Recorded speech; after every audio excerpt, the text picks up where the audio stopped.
Oh boy. Okay. Hello and welcome to the Dash podcast. This is episode 130. I'm Mark Mason and I'm joined by my fellow co-host and amigo, Joel Valenzuela. How's it going, Joel? Happy Friday.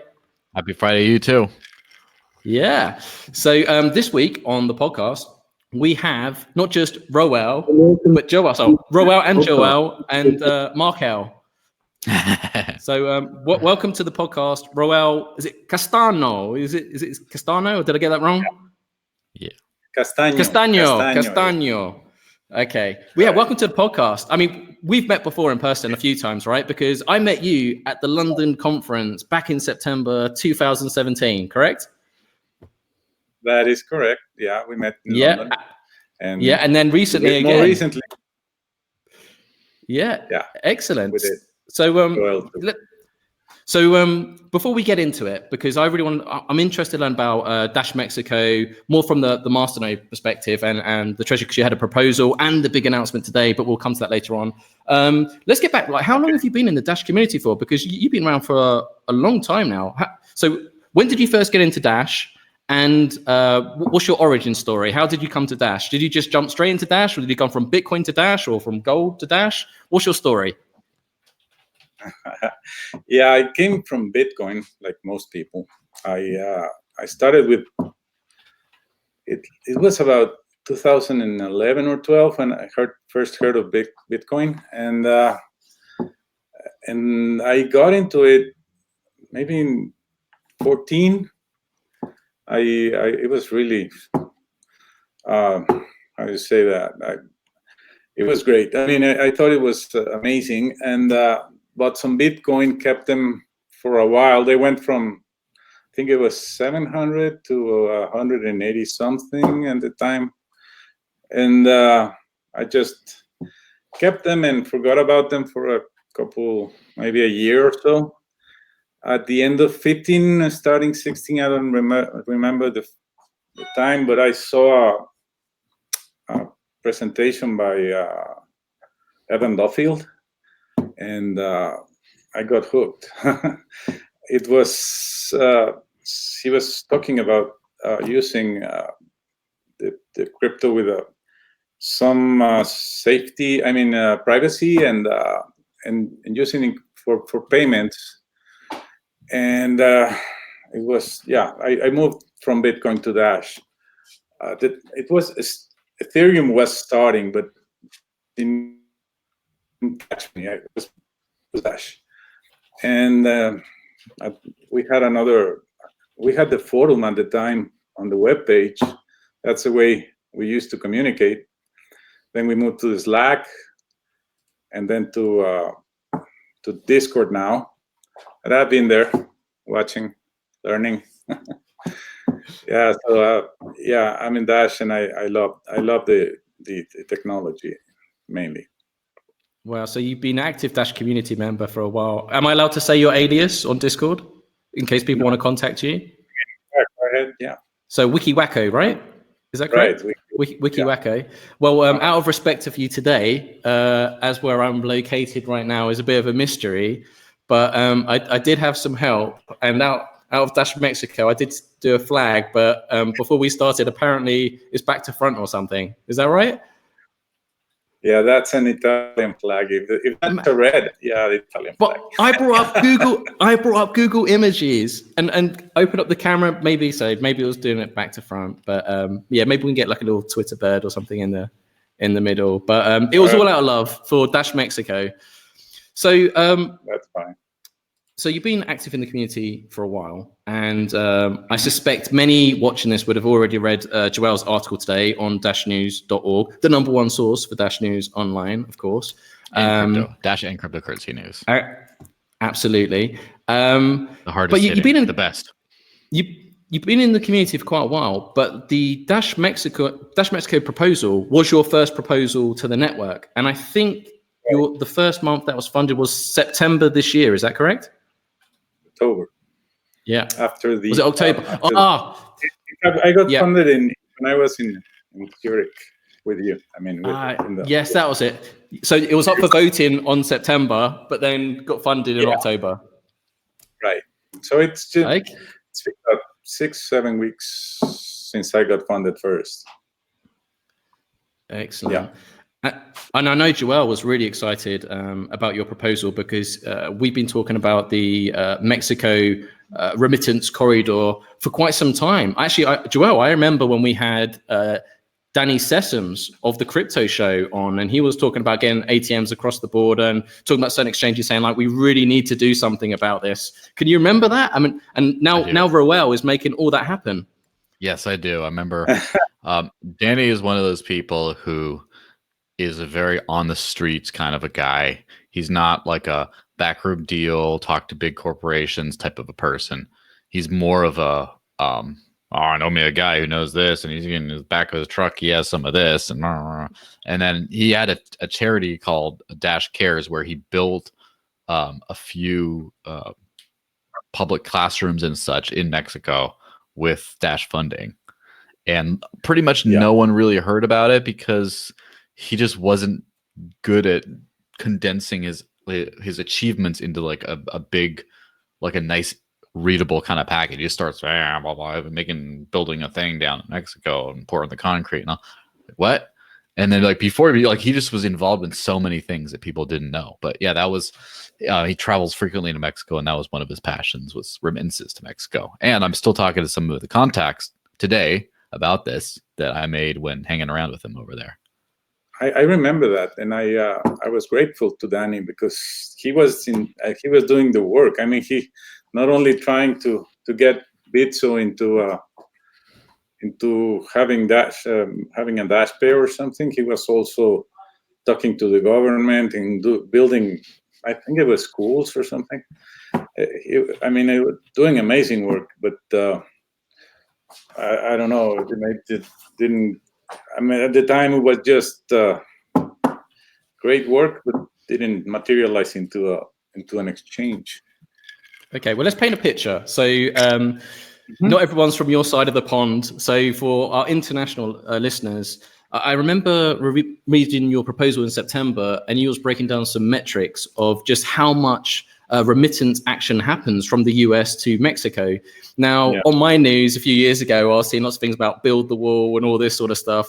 I imagine it's still, the same sort of metrics, but I remember Danny was trying to explain to me that, in America, and keep in mind, this is completely alien to me, and it's probably normal to our American listeners, but they were just saying you can drive up into a DIY car park and pick up loads of Mexican workers and all this sort of stuff. And they were just saying about the need for remittances and all this sort of stuff, and just how big a scale it was and the big demand. So is that demand still there? Like, because clearly there's a huge population and demographic in America and need for this. Is it still as strong today as it is then?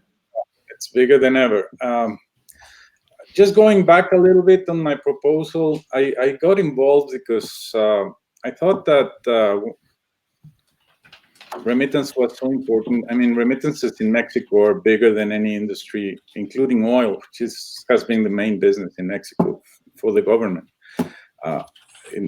They're so big that we're getting more than $100 million a day sent from the United States to Mexico, and that's only the United States. We get more.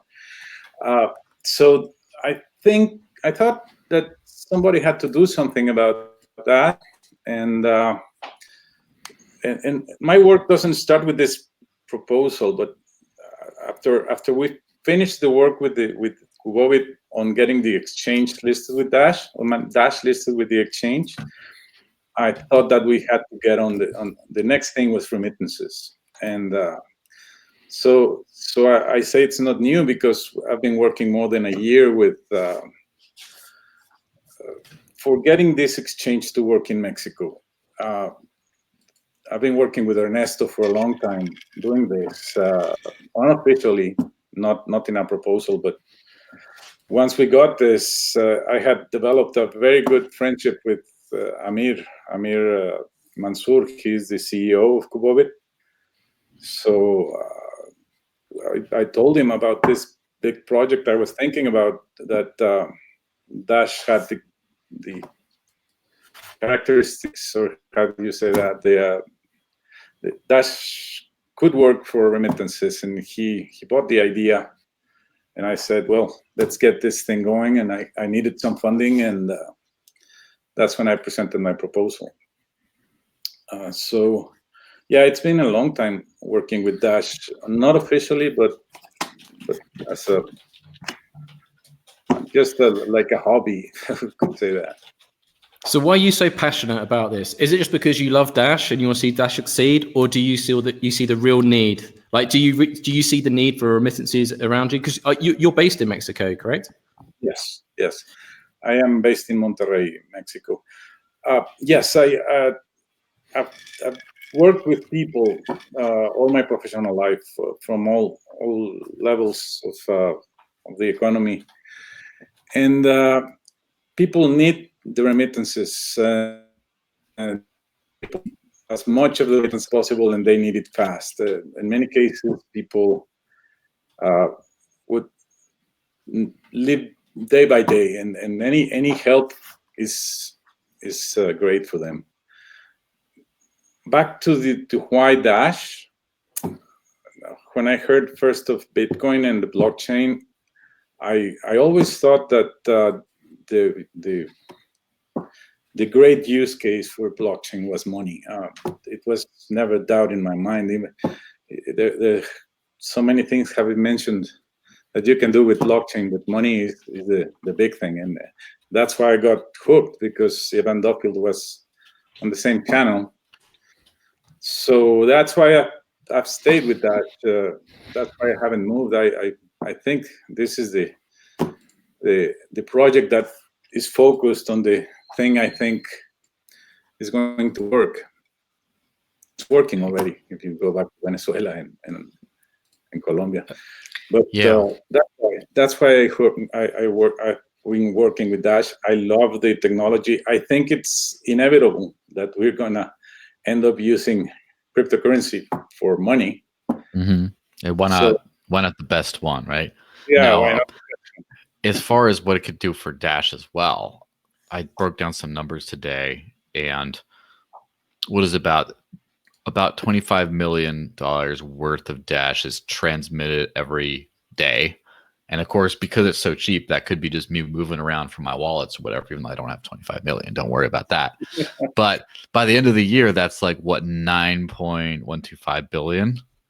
So, I mean, if you just capture 1% of the US Mexico remittance market, that's 350 million over a year, which would be almost 4% extra Dash trading volume just if you got 1%. And if you add 10%, then it's almost half of all Dash moved around at current levels. So it's a pretty big thing. It is a big thing. It's amazingly big for Mexico, and the economy depends on it. How is the Mexican peso doing right now? Is it holding up pretty well? Or I remember there was a devaluation not that long ago, but is there, in terms of the economy, do people believe in the currency there? Yeah, Mexico is doing fine. The peso has been stable for the past few years. Not a big problem, and that's why I concentrated on remittances. People don't have the need yet for using Dash as they do in Venezuela, but there is a practical case in bringing the remittances with Dash. You can skip all the banks, and if you consider that there's a lot of expats that either are not banked, and sometimes they don't know if they can be banked because of their immigration status. Some are afraid to go to a bank. So there is a need for people to do it easier. We have to figure out. What do people do now then? So like, say I'm one of these people working and I want to send money back home to my friends and loved ones in Mexico. Mm-hmm. Before we talk about the solution in the announcement today, what methods were they using? Because if they don't have a bank account, what were they doing before? Like sending it, putting money in a letter, trying to send it across the border? Like what were people doing? Well, they used to do that. They put the check on it, or buy some kind of paper that they could exchange in Mexico. No, now we have businesses called remesadoras or remittance senders. So where you go to this little shack or business and you deliver cash, basically Is it like a Western Union type solution? Like a more primitive one. But there's a lot of businesses doing that, and they will deliver the cash to. They will take the cash and deliver it to a merchant somewhere close to the recipient. Send it like you can go to a pharmacy or a convenience store or somewhere close to your house and pick up the money. And sometimes these will send it to a bank account, but most people that send remittances use these services. Of course, there's some people using banks, but that's less than, I think it's somewhere in the 20%. Not the main use is banks. And remesadoras will use banks, but that's second step. Excellent. And okay, well, we might as well get straight to it then. Joel, do you want to talk about the announcement today, as you wrote the article, press release for it? So yes, I feel like you're the authority on this subject, and I feel it's only right for you to discuss them.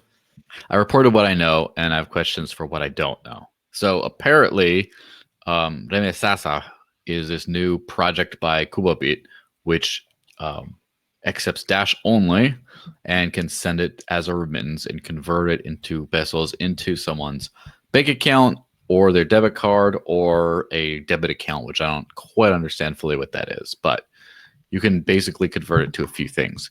Now, my first questions on that is, first off, what do you do if the recipient does not have a bank account? Are they still able to access this? Like, are any people excluded from using this in Mexico? Okay, there's a lot. Not excluded. They are now excluded, but Remittances is going to fix that, hopefully. Remittances is not new. The business, Kubabit is not new. It has other businesses in the finance business. And they will supply debit cards to the people that don't have them. Mm-hmm. And they will do the delivery. So you can apply for the service, and Remittances will supply the debit account. So, it will take a couple weeks to deliver the debit card, but hopefully that would be not a problem. And the other way we can do it is just if you have any kind of savings account, you can get the service from Remittances, and that includes debit cards that you can get in some convenience stores, like loyalty cards. They are debit cards, but some businesses issue debit cards here. And they can use that. There's some services that can issue debit cards with an app for saving. So that is not a big problem, and people can be served any kind of saving account or debit card can be delivered to them, and then they can use it. They don't have to have a bank account. Excellent. How people so I saw the link to the URL, and I think Joel posted it in the live chat, correct? Yeah, to the site. I think you posted. So Remittances, is that how you say it? Just call it Remelza, and that's good. Yeah, that would be easy for me to remember. Oh yeah. But okay, well, it looks really nice. But my first question is that although it's very simple, it's straightforward. How are you going to let people know about it? How are you going to drive traffic to this? Because unless people know this exists, people aren't going to use it. I love the utility and the standpoint aspect of it, but I guess really now that this is up and available, it's just shouting it from the rooftops and letting people know that it's about. Do you have a plan of action to get the message out there? Yeah, but that includes changing my proposal. My proposal is for 3 months, and the proposal is me. Me and my expenses is the proposal. So that's been going on for 2 months. Now I'll have to get some help. I hope Dash Core Group would support some with the marketing side of the Dash Core Group will help some. I need the help from the community to get people to find out ways to get Dash easier. It's not easy to get people to go to an exchange like Coinbase or Kraken or Binance and learn how to do trading and get Dash. It's quite complicated, but if we get some partnerships in the States, maybe include a website where people can get Dash easy, that would help a lot. Mm-hmm. And that's what the proposal is. For my new proposal is going to get somewhere and some ways for people to get Dash easier. If we get partners in the States, I know there's businesses that want to send remittances to Mexico, and they could use Remesasa for the delivery part. So we're just starting. So there's a lot to learn, and I think anybody can get Dash. It's just how complicated it is, and we have to fix it. Yes, of course. Now, the biggest thing, the reason people can already send remittances today, there's no issue with that. I've received remittances through or sent them as well through like Western Union and MoneyGram and other things like that before. Now, the problem, though, there's a few different problems with them. Of course, the biggest is it costs a lot of money. Now, which of course brings to the biggest question that as soon as everyone was like, hey, what is it? Oh, wow, this is cool. This is great. The first question, what are the fees like? What does it cost someone once? So if I have Dash and I send it, what are the fees going to be like by the time it gets converted to pesos at the other end?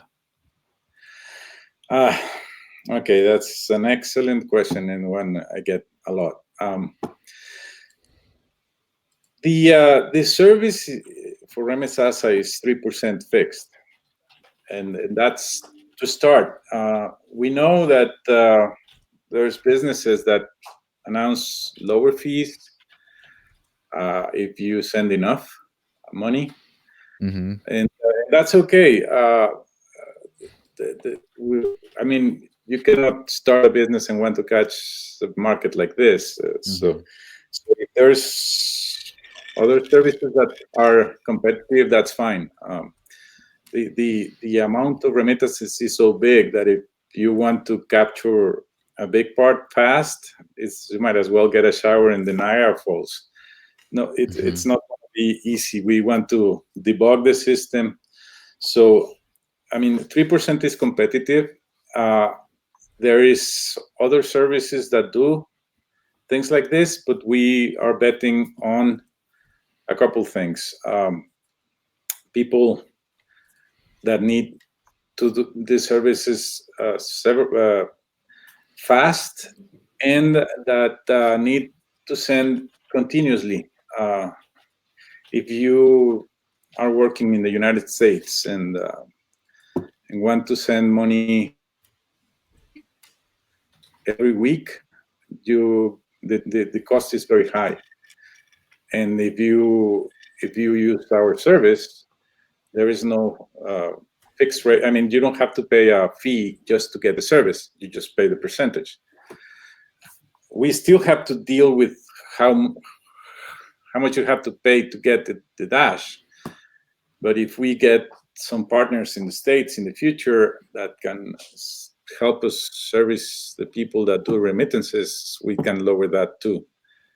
So we're betting on starting on debugging the system and starting in a level playing field with other systems, with other services, and then we see where we go from there. And Yes. I'm speaking on behalf of Amir, of Kuwait, in a way that I have talked to Kuwait about this several times, and that's the strategy. Yeah, so you started with about a 3% flat rate. And how much? So if I wanted to send 100 US dollars to Mexico via Western Union, how much would that cost me? Do you know? Yeah, if you go to the name of the business, Western Union is similar. You pay a $3 fee or something like that for the service, and then you pay a percentage of the amount you are sending. So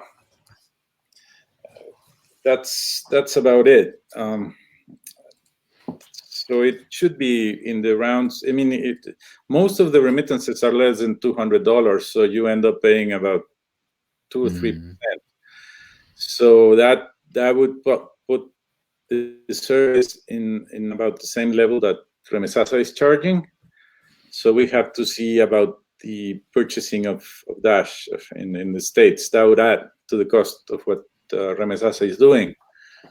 But still, as I tell you, there's people that don't want to go through banks. There's people that want to send cash home. They want to send it fast. They want to send it. I mean, there's a cost to go get the money somewhere. So this service is going to help. And, yes, and also since it's an online service, yeah, wherever they get the Dash, they don't have to then go somewhere else. They can just deal all with that. So the primary advantages seem to be lower amounts, right? If it's like $100 or $50 or something small, or maybe $20, who knows? And more importantly, speed. And right.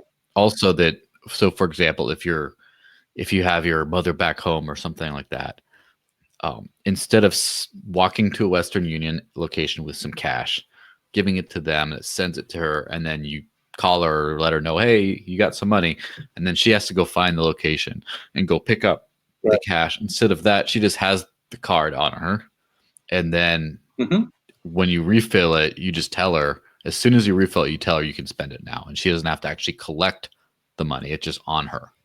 So that seems to be the advantage, is what, speed, possibly convenience, and fees for the lower levels right now. So first off, when it comes to the fees, do you think the fees will go down if you get a lot of usage? Yeah, most probably. And you forgot to mention the speed. In the last sentence, but the speed is a big plus. I mean, you could, someone can do sending from home. You can be sitting watching TV. Your mom calls, she needs money. You maybe buy Dash through your phone, put it on the address, and she can tell you, I just got them at the same call. See, so that's a big plus. You don't have to go to Western Union. You don't have to get her to move to some place to pick it up. That's a big deal. Yeah. Maybe we could mobilize the community, like a grassroots efforts, particularly obviously in the United States for this service.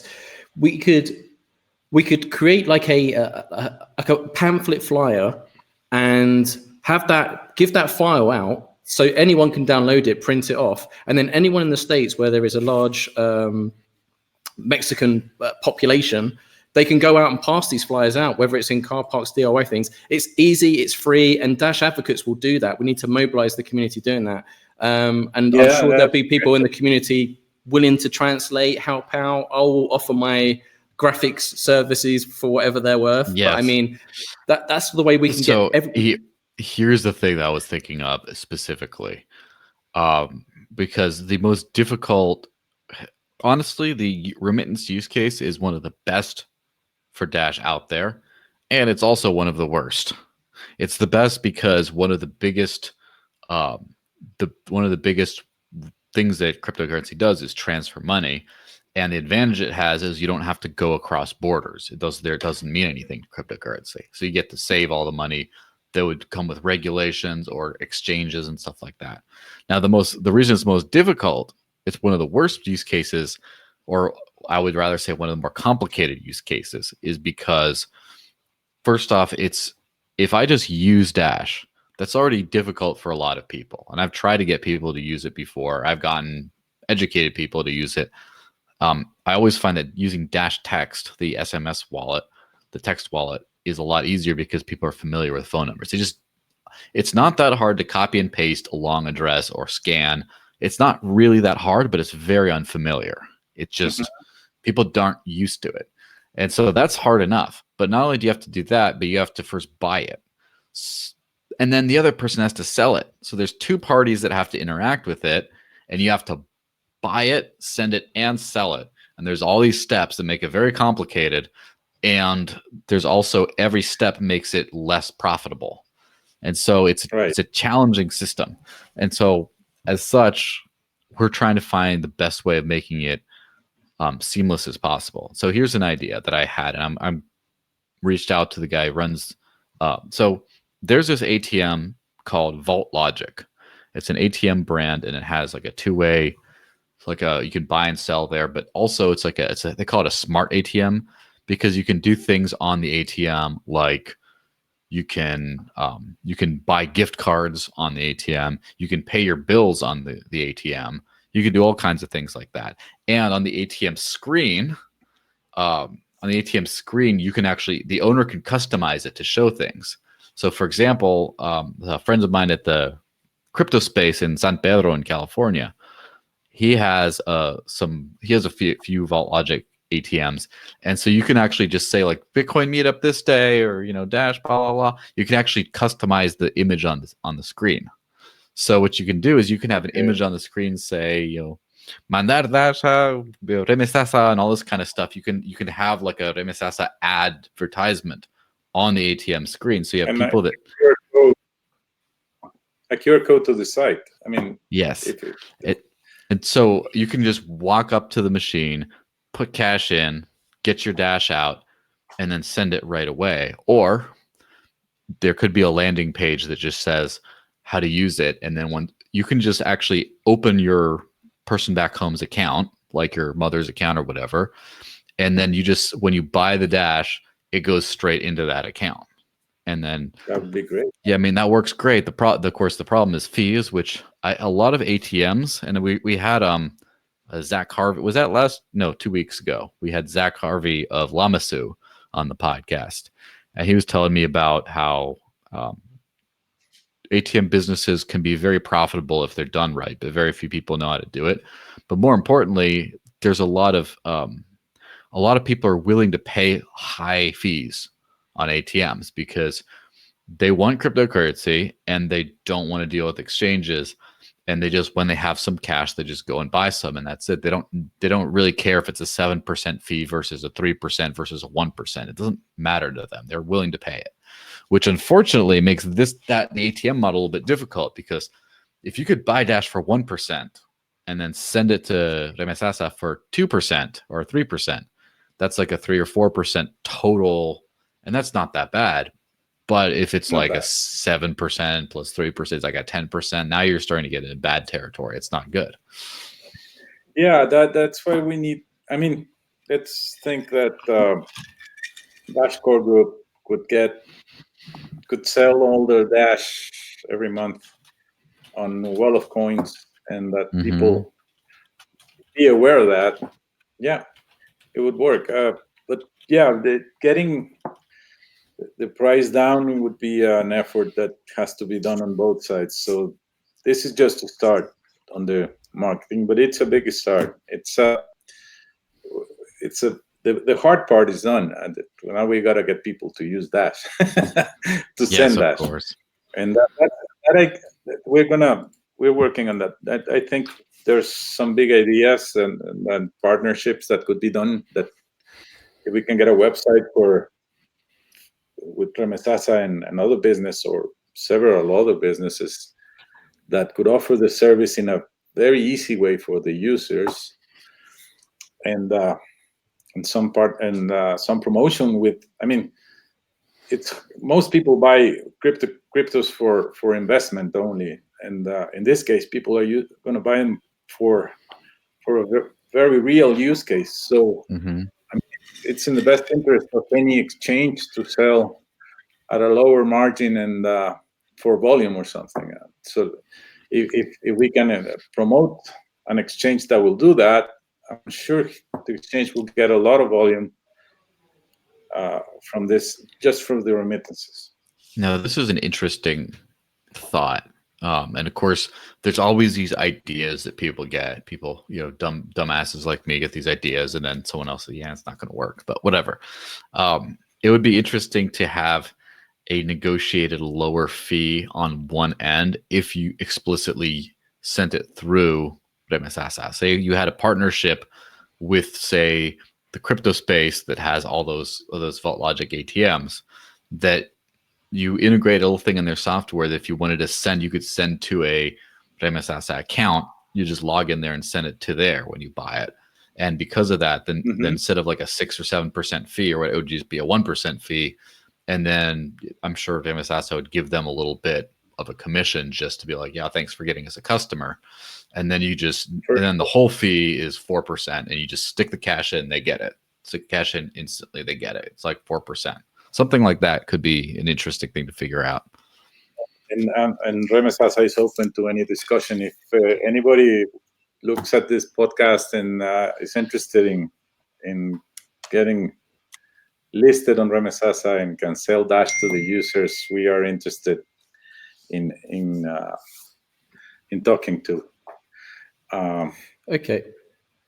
We just had an interesting comment in the chat. Yeah, I saw that. And it was mentioning about potentially, I guess, like drug dealers or mafia basically laundering their money by using Dash as a remittance. I mean, I don't think that. I think the US dollar, right, is the most laundered money ever. I mean, wasn't there a big HSBC bank issue of laundering money? I don't think it was Mexico, though. I think it might have been Colombia. It might be Mexico, though. But I remember there was a big thing that went down.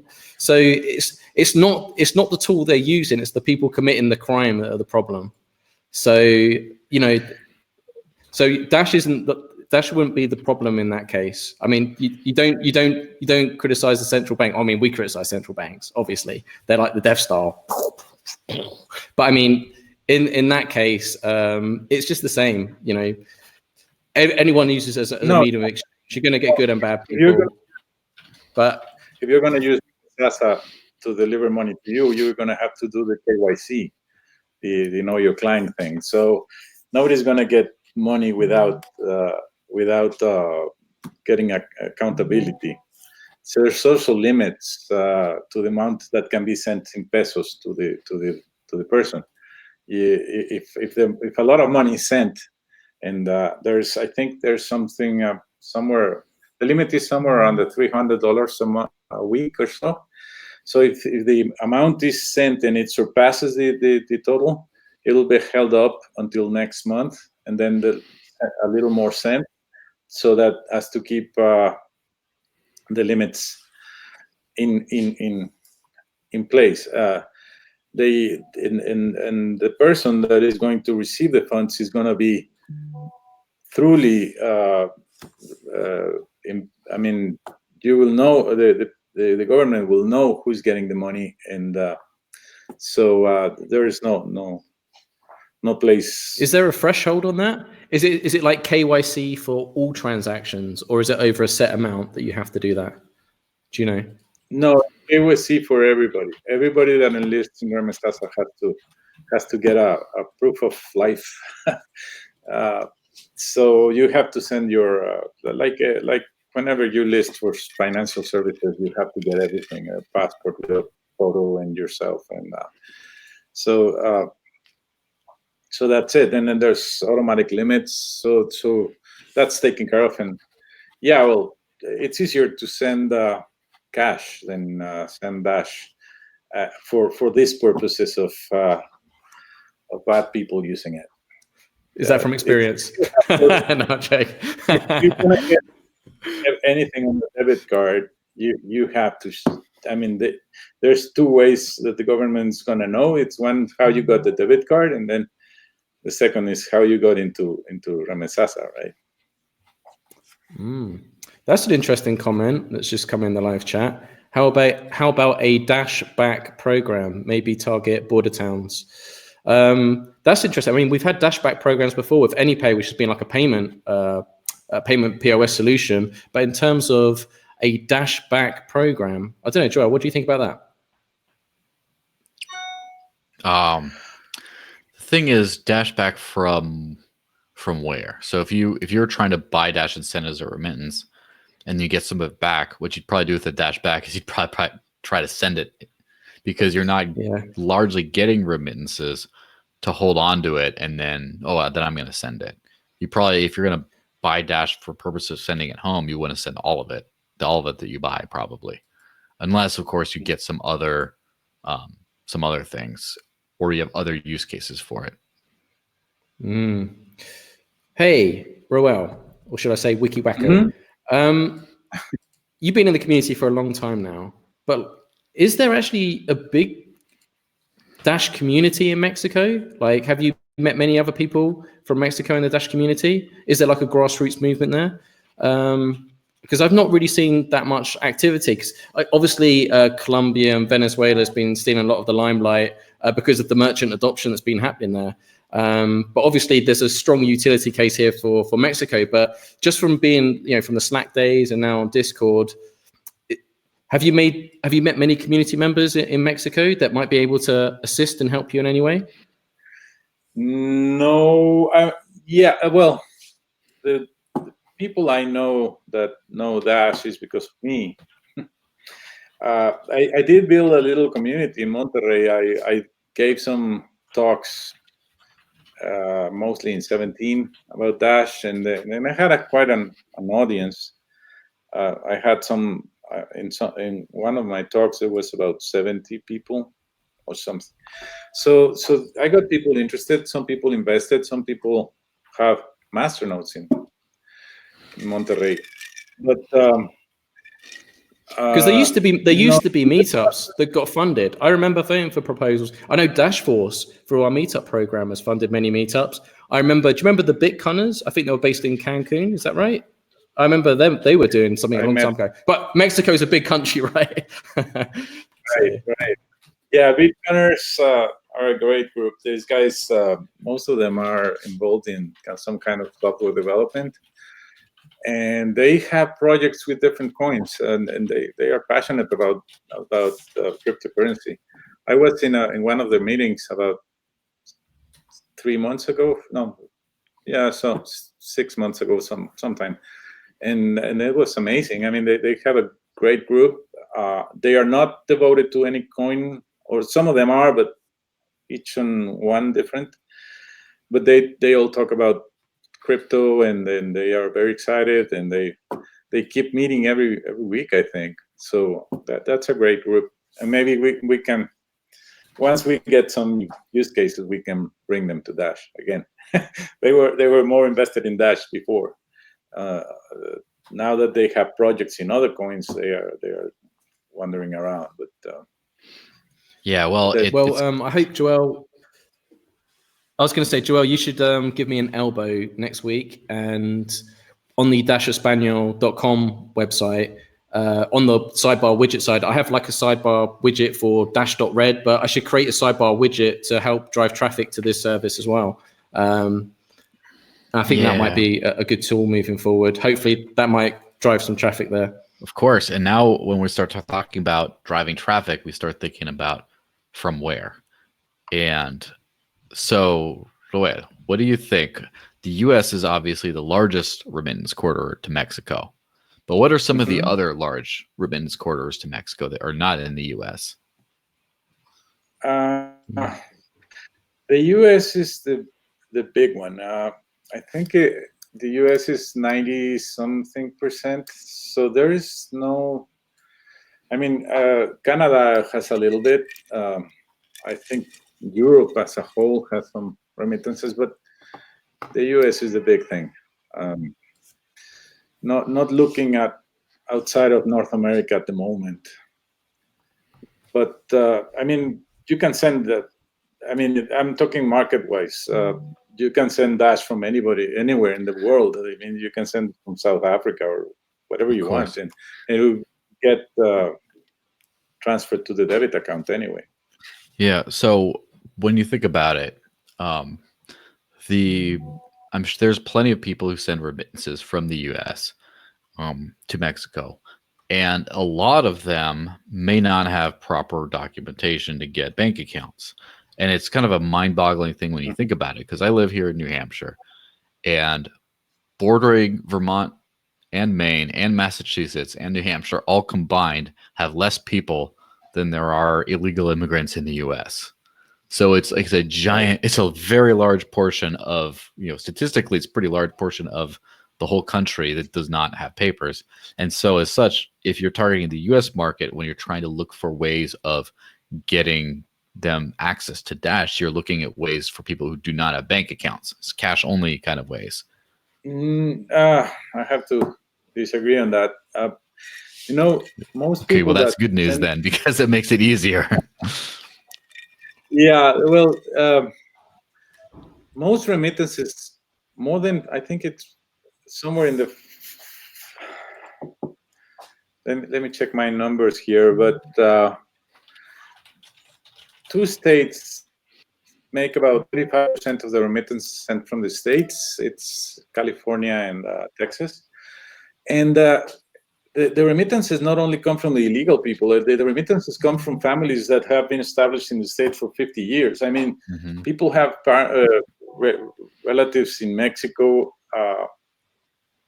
from long stays in the state. Sometimes people are already American citizens and still send remittances to Mexico. So everything is welcome. So that's not a limit. Going back a little bit on the remittance markets, and you said that maybe where are the other markets that we could look at? I said the United States is the sender, but on the receiving side, Kubovit is designed from the start to be able to be ported to other countries. So there's also big remittances corridors going from the States and Canada to Central America and other South American countries. This is not exclusive to Mexico, and the Remesasa, the way we have worked, it looks like we will be able to port it to other countries, and other countries will have this service. Maybe not as fast, because we have very fast bank transfers in Mexico, but the service will be very similar. So maybe, hopefully, if this works, and Remesasa will be ported to other countries. Yeah, that's what I would definitely love to see, especially, Colombia, maybe Venezuela. Although the funny thing about those is there are actually merchants you can spend Dash at in both of those places. And Venezuela, I mean, if you receive bolivares, it's like you're receiving rotting meat. It's just going to go bad really quickly. Yeah. Right. It's not going to be easy getting into Venezuela, but there's other countries. maybe I don't know. We have to check on the local laws for each country to see how it works. There's a comment in the live chat by a long-time Dasher and Dash podcast fan, Foxtrot. How's it going, Foxtrot? Hope you're doing well. He's made a comment here, and I think it's a cracker. I think it's a real belter. So Foxtrot has said there could be a promotional period subsidized by a proposal to reduce remittance fees to near zero using Dash for a period of time or specific volume per new customer, for example. I think that's a great way to kickstart that initiative. What do you think? I love it. Yeah, that would be great. Anything helps, and if we can get people just to get acquainted with the system, that would be great. Yeah, we could even, we could do it in some area, or some, maybe through I don't know. Once it starts, it has to be worked out somehow, but it sounds great. It sounds great. Maybe we can include it in my proposal, but I have to think about that. And yeah, that's a great idea. There was a comment and a suggestion just saying what's stopping people from using like Dash Wallet to Dash Wallet, meaning I'm on the US side and I get my family and friends to set up a Dash mobile wallet and I set them with Dash. But then I guess then you've got the cumbersome process on the Mexican side for them to then go to the exchange and then sell that Dash for pesos. I would love to say that in Mexico, merchant adoption is booming. I know crypto buyers doing a lot of work there right now and they're trying to expand the market. But I think in terms of places to be able to buy it in Dash, I believe that you can get some gift cards there. But I think for the majority of people that'll be receiving these remittances, if I understand correctly, will be needing to really convert that back to pesos. So I guess it's kind of convenience. Is that correct, Roel? Yeah, as we would like for people to get Dash here in Mexico and use it, we have to be realistic. It's not going to happen. Not now. That would be the best use case, and then the cost would be nothing.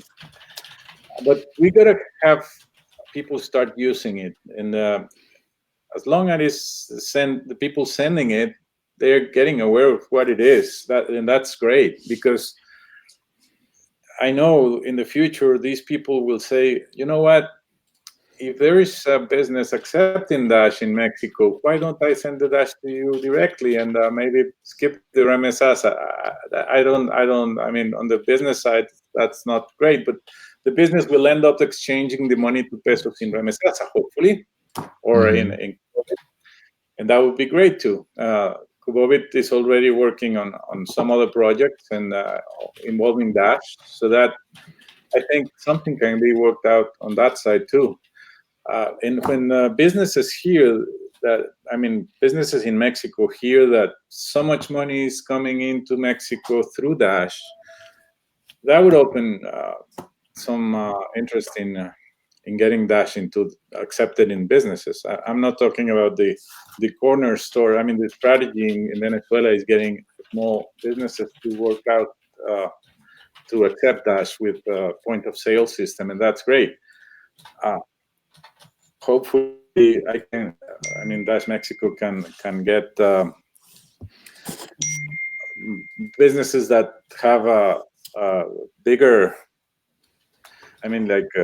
some chains or things like that could get the point of sale system and accept Dash in a big way, not just for one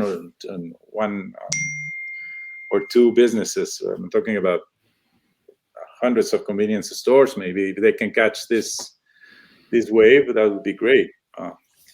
And Kubobit has already businesses that, like there's one called KuboPay, and KuboPay. If you go to Kubobit, you will see a link to that, and they plan to have services like the point of sale system where people can accept Dash and get pesos or keep the Dash or whatever they want, since some retail Dash retail doing too. So there's a lot of ways to see it, but we have to start somewhere, and this is like the egg, getting people to buy Dash and send it. The ultimate solution, and Dash Core Group are going to absolutely hate me for this, but I'm going to say it anyway. But obviously, we're going to have a wallet refresh soon with the Dash Pay wallet on both Android and iOS. And right now, we currently have the Uphold integration. But the ultimate solution would be to have a region-based exchange option within the app. So basically, if someone sends you Dash on your wallet, then you can choose that exchange in your region, and then you can convert that back. Make it as simple, streamlined as possible.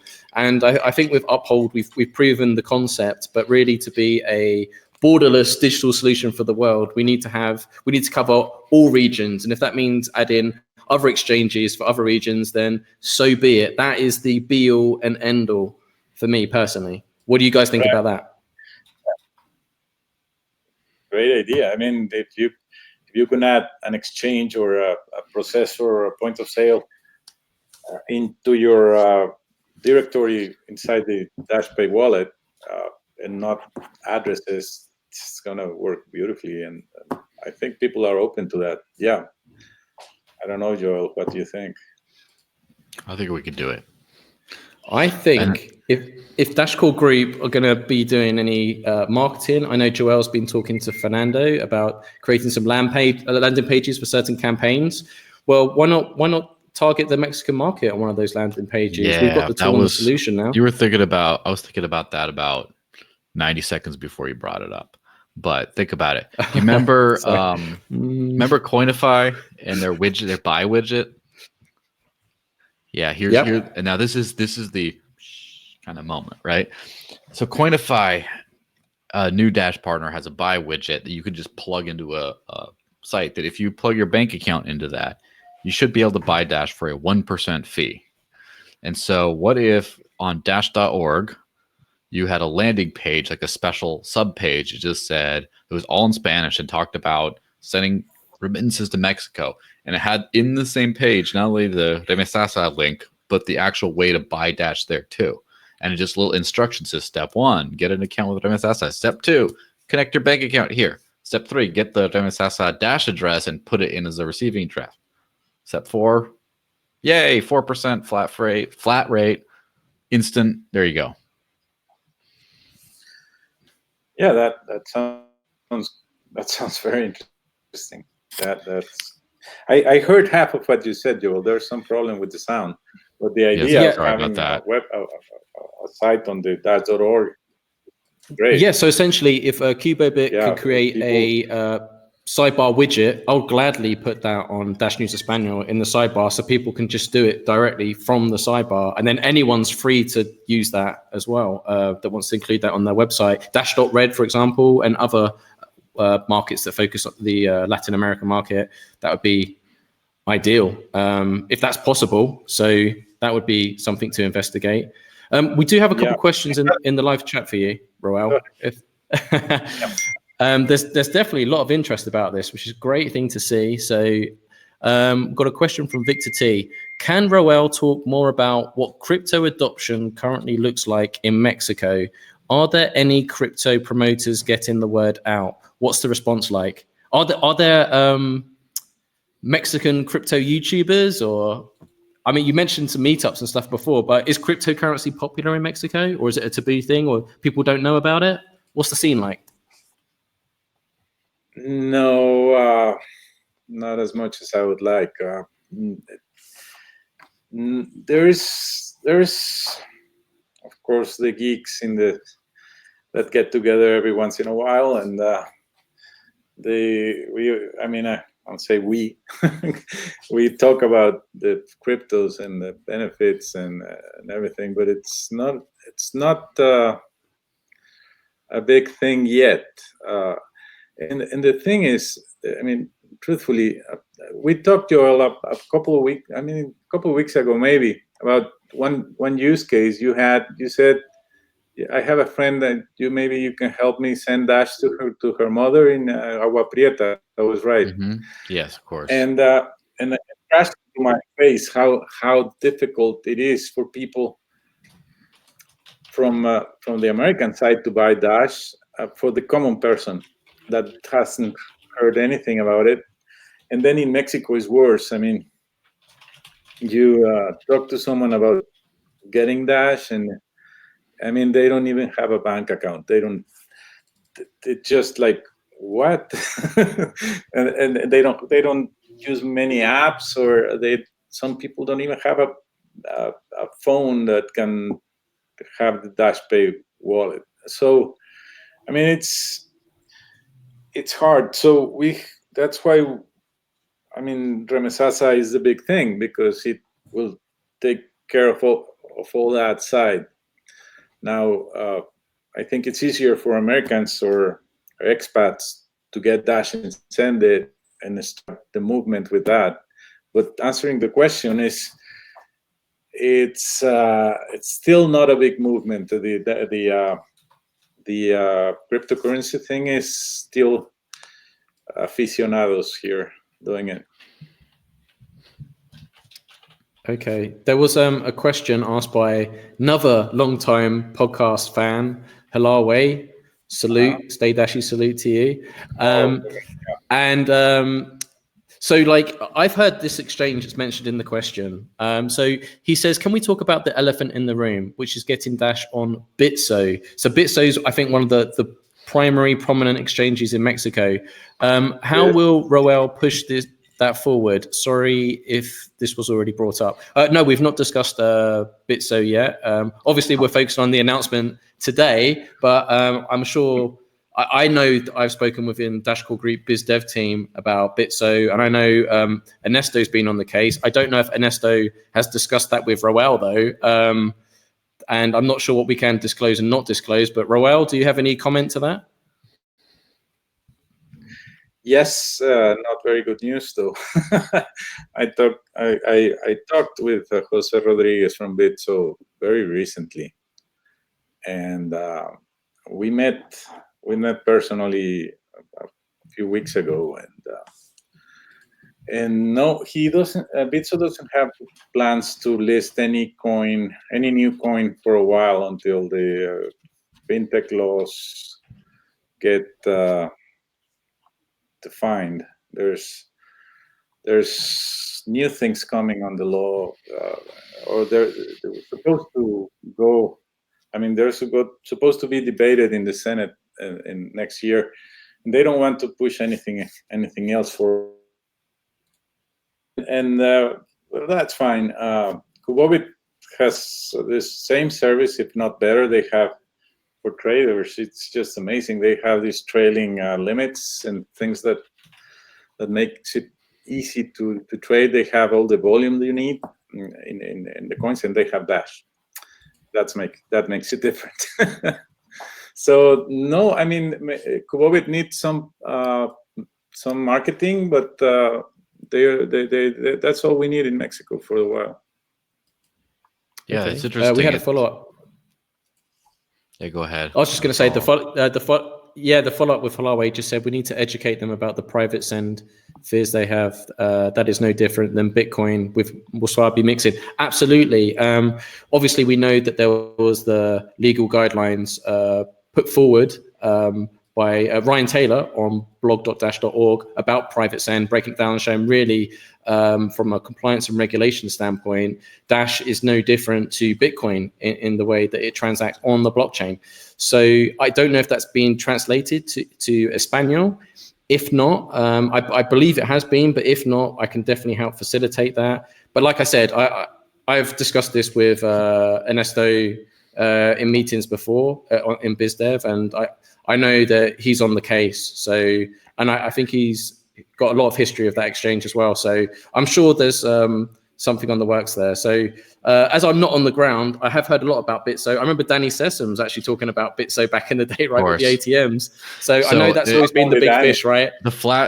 My blast from the past is I started using Bitcoin on and off in 2013, and it was at the end of the year of 2015 I decided to stop using fiat currency completely.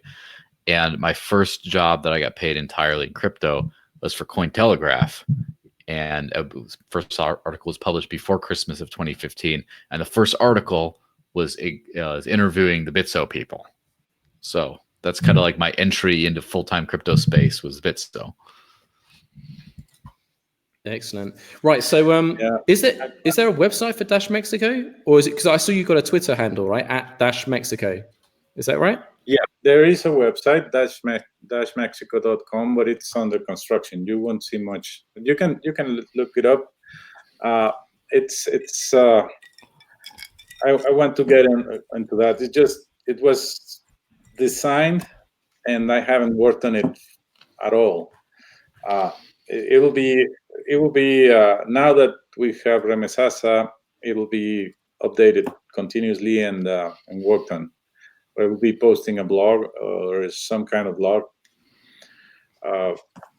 in the future, and use it mainly for education for people that want to send Dash to Remesasa, and hopefully other channels in the future. Yeah, dashmexico.com is the site. And you've got a contact page on there as well. Yeah, if you want to send me something, some ideas, always welcome. Dash community, please. I want to hear everything. You can send to castano.r@dashmexico.com, and I'll get an email. Excellent. Yeah. Well, we've added the dashmexico.com URL in the live chat now, so everyone can bookmark that on their web browsers right now. Excellent. And what other social media? Because I've seen you on Twitter as well. So are you on Facebook, Twitter? And I'm guessing it's at Dash Mexico as well. Is that correct? At Dash Mexico, it's already there. It has, it's starting. So please follow. Please, if you are looking at this podcast, follow Dash Mexico. I will be moving my account. I post through Twitter personally about Dash a lot, but I'll be moving all those comments to Dash Mexico. So if you want to hear from me, follow Dash Mexico, and that'll be easier. So I'm just looking at my chat with Amir. He says that you should mention KuboPay. KuboPay is going to service the point of sale system. If any Mexican businesses is looking at and want to accept Dash, KuboPay will have a point of sale system very soon. That's project number 2 for Kubobit, and hopefully we can get some businesses listed, especially if we get Dash sent to Mexico. Yeah, that's where the remittance thing probably kicks into high gear as far as being efficient. Maybe not easy because people just want to spend the money they're used to spending. But if you think about it, first, there's 3 price points. There's 3 areas that ding you on fees when using Dash to send a remittance to Mexico. First, you have to buy Dash. There's the fee. Then you have to send it. There's the fee. And then the user, when they swipe a card somewhere, the merchant has to pay a fee. So way you win, of course, if everyone just used Dash, there would be almost no fees. But let's be realistic. If we can knock down some of those fees. So instead of, if you buy Dash and send it to someone who immediately spends it, you pay the fee to buy it. You don't pay the fee to send it to them because they keep it in Dash and they spend it. And then the merchant only pays a conversion fee, which is probably less than their card processing fee. And then if you get someone in the US paid in Dash, they don't have to spend anything to get it. They just get paid in it and they send it to the person back home. There's no fee. And then only the merchant has that slight conversion fee. And then that becomes incredibly efficient. But of course, a lot of education and time and work. That's what KuboPay is betting on. If people get charged for sending the Dash, for receiving the Dash, and for using it, if people can use Dash directly to pay, that's the greatest use case. But businesses will list only when they know there's a market. They don't want to go through the hassle of doing that. And that's the first thing. We gotta get the people to send Dash. If we get that, it opens a lot of new possibilities, because once the expats or the Americans know that they are sending Dash and it works, if we can get a business to accept Dash, a chain of businesses to accept Dash, Americans will know immediately that if they send Dash directly, Dash could be used. That's step 2, hopefully. And if there's businesses looking at this podcast, we're interested. Yeah. And we've just been asked for clarity in the chat, because you mentioned, someone was saying, did he say Google Pay, Kubo Pay, Kuva Pay? Was it? This is Kubo Bits, Kubo Pay, their version of their? They've got a POS solution coming out. Kubo Pay. So it's not Kuva. It's not Kuva Pay, right? Not Kuva Cash. It's not. This is something else that's landing. Yeah. No scooters or railways here.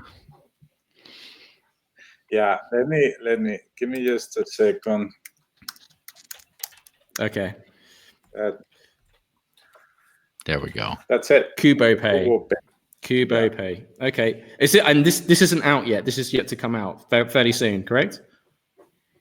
But not yet. There's no. But it's working. It's on the roadmap. The people who work working on. Yeah, it's on the roadmap. Yes, certainly. Excellent. Well, there you go, Spencer, asking in the chat. There you go. Yeah, good stuff.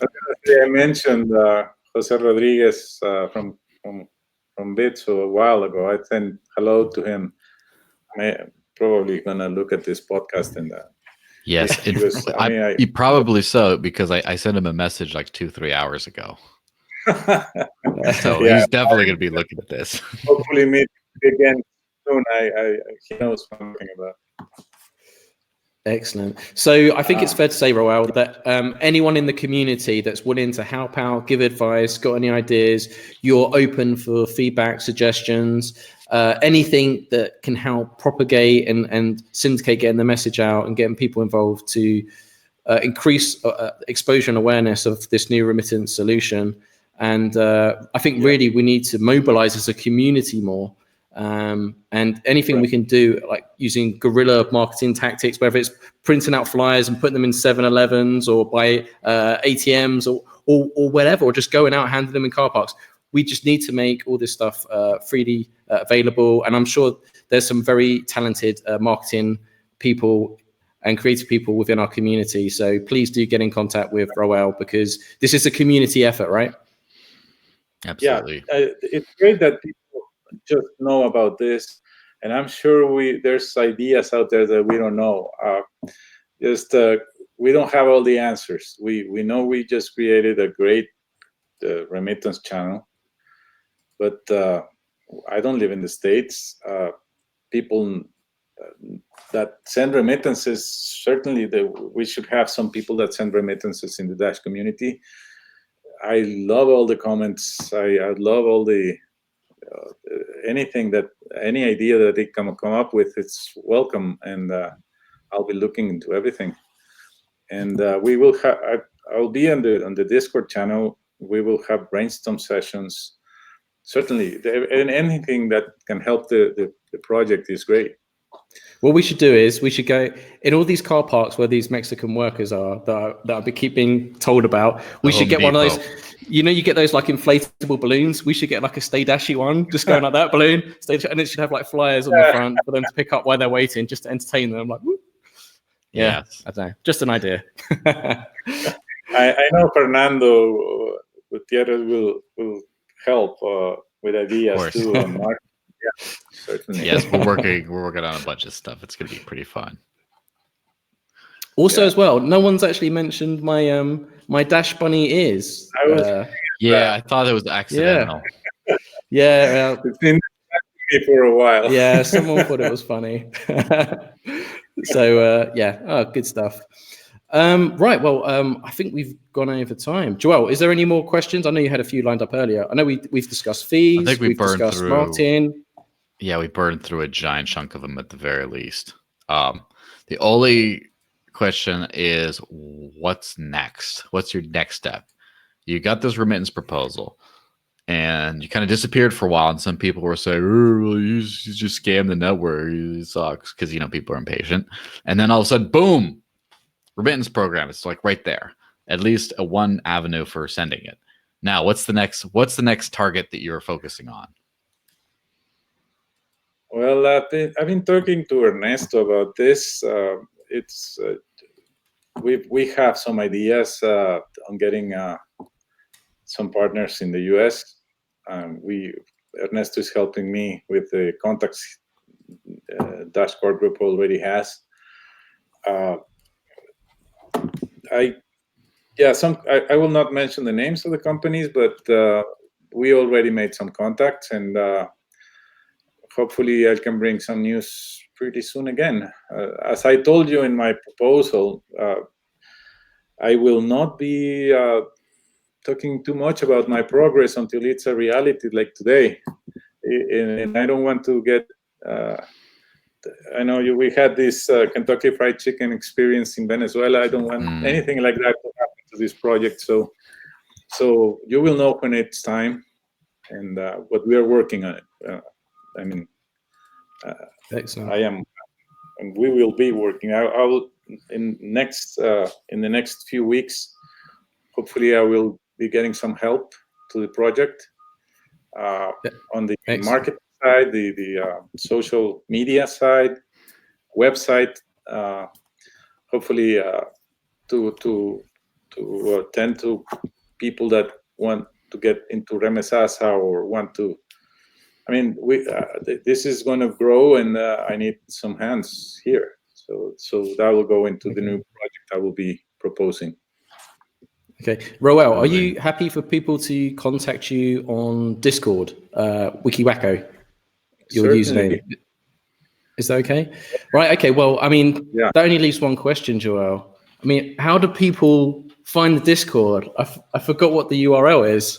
How do people find the Dash Talk Discord? Yeah, I think you have to Google like I don't know, like Pivx Nation or something. No, how you get to it is you go to staydashy.com. That gets you. I mean, like you're not going to remember that.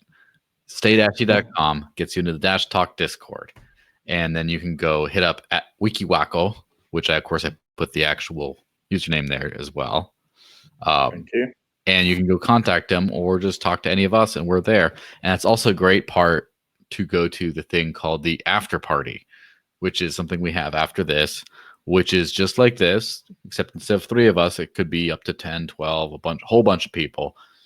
A little bit more, uncensored, not recorded, thankfully. And we just chat about whatever we want until the wee hours of the morning. It used to be until Mark had the sun go up, but lately he's too cool for us, but that's okay. So, and it will be in Spanish, right? It will be what? Just kidding. In Spanish. Well, some people will. No. I'm sure some people will, but you can go do that. And so we're going to that next. Thanks all for listening. And by the way, don't forget to like, comment, share, subscribe, and as Mark likes to say, smash for Dash. And don't forget, here you go. Do you have your prop for that? I do indeed. Well, hey, and don't forget to hit the notification bell if you want to be alerted about future video content. I'd just like to say a big thank you to Roel for coming on the podcast. Muchas gracias, mi hermano. Good. Close. The Three Amigos was the name from Mexico, right? Yeah. Well, yes. Thank you so much for coming on the podcast. So the proper verbiage for that is Chilo way. Excellent. Well, this was episode 130 of the Dash podcast. If you watch this on YouTube, thank you for watching. Please like, share, and subscribe. It really helps us out.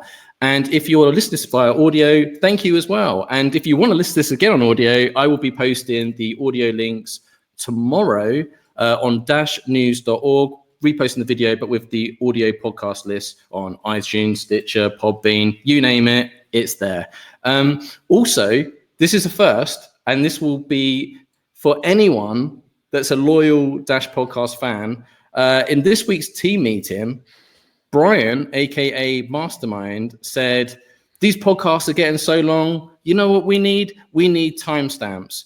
And I said, Brian, I'm a busy bunny. I've got the ears, I get around. I've got to do the podcast, briefing on the website. I don't have time for that. And he said, well, anyone in the community that watches the podcast on YouTube and does the timestamps, he will give them, the first person that does it, $20 in Dash. So the first person that does that, do that and put your Dash address, and I'll ping Mastermind and he'll hook you up. So if you can do that, that'd be much appreciated. And hey, if you do a good job of it, maybe you might be an ongoing thing. Who knows? So if that does interest you, definitely check that out. Anyway, I got to get into the after party. So as always, have a fantastic weekend, or should I say Dash-tastic weekend. Stay positive, stay humble. But most importantly, as I wait for Joel, stay dashy. Peace, have guys. a good weekend, everyone.